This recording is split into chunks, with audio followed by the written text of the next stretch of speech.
Hey, for nearly 30 years, one question has surrounded the death of Tupac Shakur. Who killed Tupac? On September 7, 1996, Tupac was riding through Las Vegas with Death Row Records boss Suge Knight when a white Cadillac pulled alongside their BMW. Gunfire erupted. Tupac was hit multiple times. 6 days later, he was dead. For decades, the murder remained officially unsolved. But now, nearly 30 years later, one man is finally sitting in a courtroom facing a murder charge connected to Tupac's death. His name is Duane Keefe D. Davis. So who exactly is Keefe D? And how did he become connected to one of the most infamous murders in hip-hop history? Duane Davis, better known as Keefe D, grew up in Compton, California. He became associated with the South Side Compton Crips and eventually described himself as a high-ranking figure within the gang. More importantly to this story, Keefe D was the uncle to Orlando Baby Lane Anderson. Anderson became one of the names most closely associated with Tupac's death. But to understand why Keefe D's name mattered, you have to go back to the night Tupac was killed, because earlier that same night, something happened inside the MGM Grand. Tupac and his entourage were in Las Vegas for the Mike Tyson fight. After the fight, Tupac encountered Orlando Anderson inside the MGM Grand. A fight broke out. According to prosecutors, Tupac and members of his entourage attacked Anderson. The theory is that attacks on Anderson led to retaliation, and this is where Keefe D enters the story. Prosecutors allege that Davis helped organize the retaliation and was involved in the group that later traveled through Las Vegas in a white Cadillac. But here's an important distinction. Keefe D is not accused of being the person who actually pulled the trigger. Prosecutors allege that he helped orchestrate the attack and provided a gun. I've been thinking, maybe I'm a scapegoat or something. I just want to let everybody know, what I'm saying, I didn't do it. The identity of the person who fired the fatal shots has never resulted in a separate murder charge. Later that night, Tupac was riding in a BMW with Suge Knight. The Cadillac pulled alongside them. Shots were fired. Tupac was struck multiple times.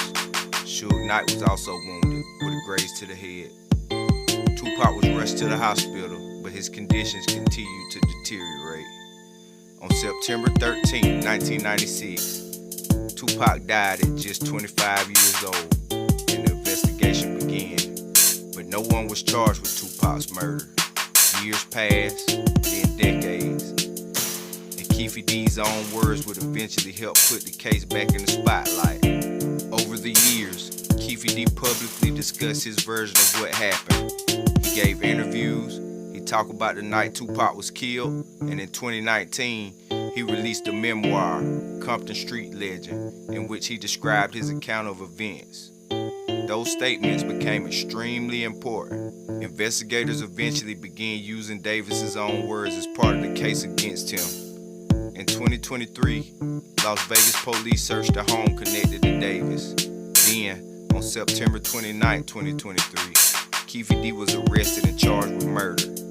Nearly 3 decades after Tupac's death, someone had finally been formally charged in this case. But Davis pleaded not guilty, and his defense has a very different argument. I ain't killed nobody, never did ever kill nobody. This creates one of the biggest questions in this trial. When Keefe D talked about Tupac's murder, was he telling the truth or telling a story? The prosecution says his own words helped prove his involvement. The defense says those same words aren't reliable enough to convict him, and that's what the jury now has to decide. On August 17, 2026, the murder trial of Duane Keefe D. Davis officially began in Las Vegas.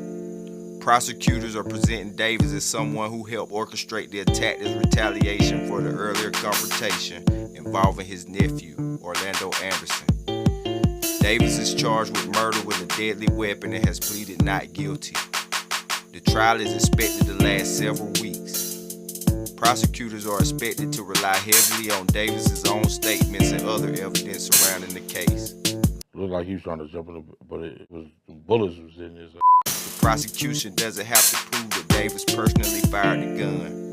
Their argument is that he participated and helped facilitate the killing. For almost 30 years, Tupac's murder has remained one of hip-hop's biggest mysteries. Now for the first time, a man is standing trial for his alleged role in that killing. The Tupac case that many people thought would never be solved is finally being heard by a jury. And after nearly 3 decades, the world is finally getting closer to an answer. This is the story of Keefe D's involvement in Tupac's murder. Guilty! That nigga is guilty!